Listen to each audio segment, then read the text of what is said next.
Breaking news, Bharat కి big సవాల్. Yes, Pakistan తో యుద్ధం జరుగుతున్న ఈ నేపథ్యంలో భారత్ కి ఒక పెద్ద సవాల్ వచ్చింది.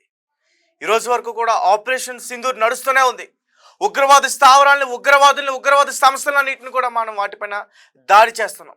దీనికి ప్రపంచంలో ఉన్న దేశాలన్నీ కూడా ముందుకు వెళ్ళమనే చెప్తున్నాయి. కొన్ని దేశాలు తప్ప, అవి కూడా ఇస్లామిక్ పాటించే దేశాలు, టర్కీ కావచ్చు లేదా ఇంకా వేరే దేశాలు కావచ్చు. ఎందుకంటే ప్రధానంగా పేరు వినిపిస్తుంది టర్కీ. అయితే రీసెంట్గా డొనాల్డ్ ట్రంప్, అమెరికా అధ్యక్షుడు, పాకిస్తాన్కి భారత్కి మధ్యవర్తిత్వం చేసి ఇద్దరికి కూడా యుద్ధాన్ని చేయకుండా ఆపానంటూ సొల్లు కబుర్లు చెప్పి మొత్తం ప్రపంచవ్యాప్తంగా సెల్ఫ్ డబ్బాని కొట్టుకున్నాడు. ఏ మీటింగ్కి వెళ్ళినా, వేరే ఏ దేశాలకి బడ్జెట్ సమావేశాలకి వెళ్ళినా భారత్కి పాకిస్తాన్కి నేనే ఆపేశానని సల్లు కబుర్లు చెప్పుకున్న ఈ డొనాల్డ్ ట్రంప్ యూ టర్న్ తీసుకున్నాడు. ఎస్, నేను చెప్తుంది వాస్తవం. భారత్ పైన వీళ్ళు దాడి చేయడానికి చాలా పెద్ద కుట్ర ప్లాన్ చేశారు. ఇదంతా కూడా మన భారత్ ఇంటెలిజెన్స్ బయట పెట్టే ప్రయత్నం చేసింది. Pakistan, Turkey, America, of course China support కూడా పాకిస్తాన్కి ఉంది.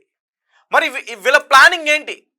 యుద్ధాన్ని ఆపడానికి వీళ్ళు చేసిన ఆ కుట్ర ప్లానింగ్ ఏంటి అంటే, భారత్ తలుచుకుంటే పాకిస్తాన్ని ఏదైనా చేసేస్తుందనే భయంతో మధ్యవర్తిత్వం తీసుకుని యుద్ధాన్ని ఆపే ప్రయత్నం చేశాడా ట్రంప్? మరి ఒకవేళ అదే చేస్తుంటే ట్రంప్ ఈరోజు టర్కీకి ఎందుకు మిసైల్స్ని పంపిస్తున్నారు? అవి కూడా చాలా స్ట్రాంగ్. టర్కీ ఏమో కొన్ని డ్రోన్స్ని పాకిస్తాన్కి పంపిస్తుంది. పాకిస్తాన్ ఆ డ్రోన్స్తో మన పైన అటాక్ చేస్తున్నారు. దాదాపు 400 డ్రోన్స్తో భారత్ పైన వాళ్ళు అటాక్ చేయడం జరిగింది. మరి ఇలాంటి సిచ్యువేషన్లో ట్రంప్ యూ టర్న్ తీసుకున్నాడా లేదా? మీకేమనిపిస్తుంది? ట్రంప్ యూ టర్న్ తీసుకుని టర్కీకి మిసైల్స్ని పంపిస్తున్నాడు. అవేంటో ఒకసారి నేను క్లియర్గా ఎక్స్ప్లెయిన్ చేసే ప్రయత్నం చేస్తా. సో $225 మిలియన్ల పెట్టి అమ్రామ్ మిసైల్స్ని టర్కీకి ఇస్తున్నారు. అలాగే $79.1 మిలియన్ల పెట్టి 60 బ్లాక్ 2 క్షిపణులను కూడా టర్కీకి పంపిస్తున్నారు. టర్కీ ఎవరికి సపోర్ట్ చేస్తుంది? మనందరికీ బాగా తెలుసు. ఈ యుద్ధం వాతావరణం ఎప్పటి నుంచి స్టార్ట్ అయిందో అప్పటి నుంచి కూడా టర్కీ తమ సైనికుల్ని, తమ బలగాన్ని, తమ దళాన్ని పాకిస్తాన్కి పంపించి భారత్తో యుద్ధం చేసేందుకు వాళ్ళకి పూర్తిగా సహకరించింది. టర్కీకి అలాగ బుద్ధి లేదనుకోవచ్చు. ఎందుకంటే ఒకనొక టైంలో వాళ్ళకి సిరియాలో భూకంపం వస్తే భారత్ ఆదుకుంది. అలాంటిది భారత్ పైన వాళ్ళు కాలు దువ్వేందుకు ప్రయత్నిస్తున్నారు. అఫ్కోర్స్ ఎంతమంది వచ్చినా భారత్కి ఇది పెద్ద విషయం కాదు. 100 మంది ఉగ్రవాదులను ఆల్రెడీ మట్టు పెట్టాం. మనం చేస్తుంది పోరాటం ఉగ్రవాదుల పైన. అయితే ప్రపంచవ్యాప్తంగా ఉన్న దేశాలన్నీ కూడా ఈ ఉగ్రవాదుల్ని పూర్తిగా అణగదొక్కాలి, పూర్తిగా అంతం చేయాలి. ఈ ఉగ్రవాదులు లేకపోతే ప్రపంచంలో ఉన్న దేశాలన్నీ కూడా చాలా ప్రశాంతంగా ఉంటాయంటూ కూడా చెప్తున్నారు.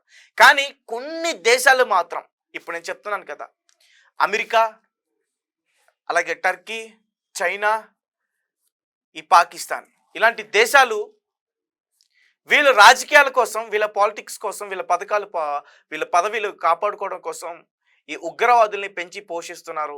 లేనిపోని అటాక్స్ క్రియేట్ చేసి ఇటు పాకిస్తాన్ ప్రజల్ని ఇబ్బంది పెడుతున్నారు, అదే వేరే దేశంలో ఉన్న ప్రజల్ని ఇబ్బంది పెడుతున్నారు. కాబట్టి ఇరు దేశాలు చర్చించి ఉగ్రవాద సంస్థల్ని ఏర్పారేయాలి. కానీ మరి దానికి పెంచి పోషిస్తున్న ఆ పాకిస్తాన్ ఒప్పుకోవాలి కదా? ఒప్పుకోదు. ఇప్పుడు భారత్కి ఇది చాలా పెద్ద సవాలైంది. ఎందుకంటే అమెరికా చాలా పెద్ద దేశం, అలాగే టర్కీ ఇప్పుడు ఆల్రెడీ సపోర్ట్ చేస్తుంది కాబట్టి దళాన్ని. సో పాకిస్తాన్కి మరింత బలం చేకూర్చే అవకాశం ఉంటుంది.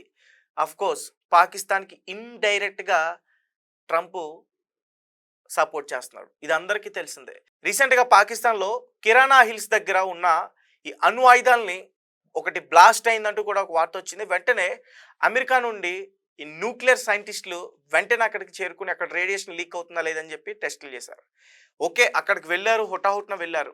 అక్కడ ఏం జరిగిందనే విషయాన్ని బయటకు వెళ్లాడించాల్సిన పరిస్థితి అయితే ఉంది, కానీ దాని గురించి చెప్పే ప్రయత్నం చేయలేదు. అలాగే ఒక పక్క ట్రంప్ మాత్రం తన గురించి సెల్ఫ్ డబ్బా పూర్తిగా కొట్టుకుంటాడు. మరి ఇప్పుడు ఒకవేళ ఈ 3 దేశాలు కలిపి భారత్ పైన యుద్ధం చేస్తే మరి భారత్ వాటిని తట్టుకోగలదా? వాటిని ఎదిరించగలదా? మన వైపు ప్రస్తుతం రష్యా ఇచ్చినటువంటి S-400 మిసైల్స్ ఈ గగనంలో అవి పూర్తిగా వాళ్ళు చేస్తున్న డ్రోన్స్ కావచ్చు, మిసైల్స్ అటాక్స్ కావచ్చు, వాటిని తిప్పికొట్టేందుకు ప్రయత్నం చేస్తుంది. రష్యాతో కలిసి భారత్ ఈ మూడు దేశాలకు సంబంధించిన ఈ ఉగ్రవాది సంస్థల్ని ఎదుర్కోగలదా? మీరేమనుకుంటున్నారో ఆ విషయాన్ని ఖచ్చితంగా మాకు కామెంట్ రూపంలో తెలియపరచండి.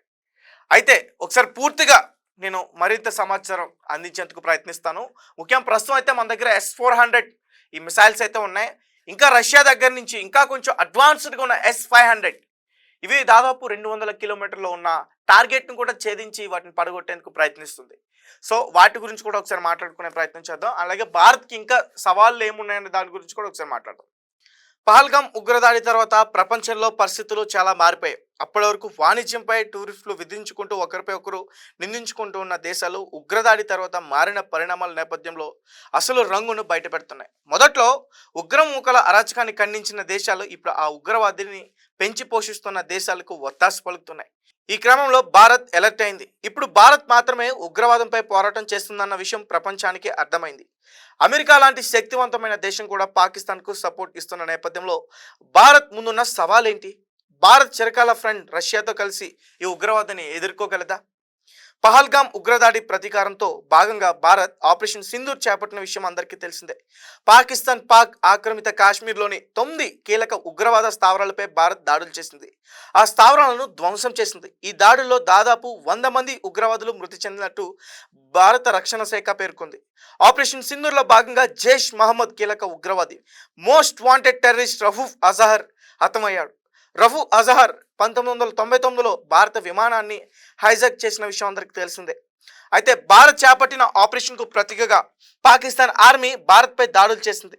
జమ్మూ కాశ్మీర్, పంజాబ్ సరిహద్దు ప్రాంతాలపై డ్రోన్లతో విరుచుకుపడింది.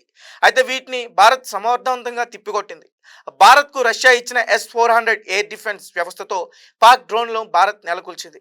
అయితే పాకిస్తాన్కు ఈ డ్రోన్ సరఫరా చేసింది టర్కీ. ఉగ్రవాదాన్ని పెంచి పోషిస్తున్న పాకిస్తాన్కు టర్కీ సాయం చేయడం భారత్ ఆగ్రహం వ్యక్తం చేసింది. బైకాట్ టర్కీ నినాదం ఇప్పుడు భారత్లో ట్రెండింగ్లో ఉంది.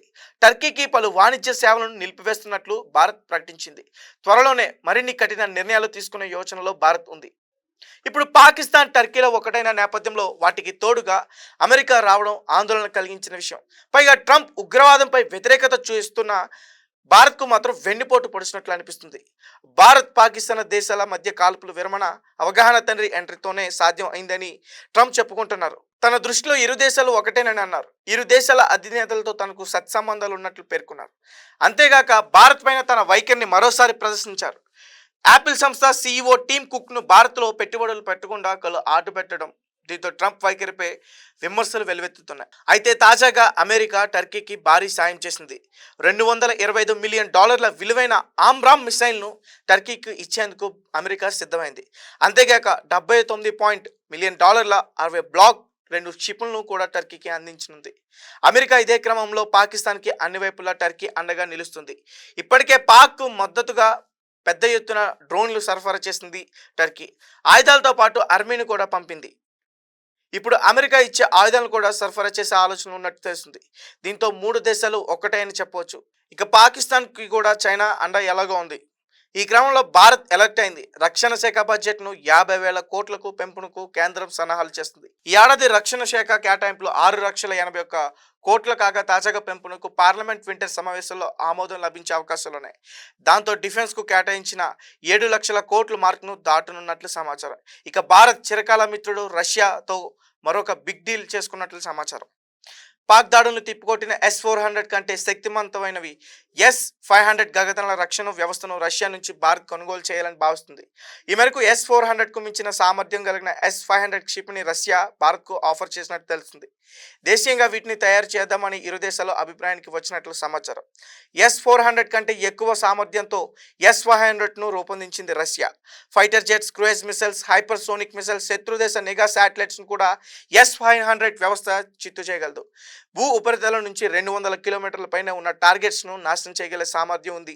మొత్తం 600 కిలోమీటర్ల పరిధిలోనే శత్రుదేశ మిసైల్స్ను కూడా S-500 వ్యవస్థ కూల్చేయగలదు. మరి భారత్ రష్యాతో కలిసి ఈ 3 దేశాలు ఉగ్రవాది దేశానికి ఏదైతే సపోర్ట్ చేస్తున్నాయో పాకిస్తాన్కి, ఒకవేళ కలిసి భారత్ పైన యుద్ధానికి వస్తే రష్యా, భారత్ వాళ్ళని ఎదుర్కోగలదా? మీరేమనుకుంటున్నారు? ఆ విషయాన్ని మాకు ఖచ్చితంగా కామెంట్ రూపంలో తెలియపరచండి. అలాగే ఈ ట్రంప్కి త్వరలోనే ఖచ్చితంగా బుద్ధి చెప్పాలి.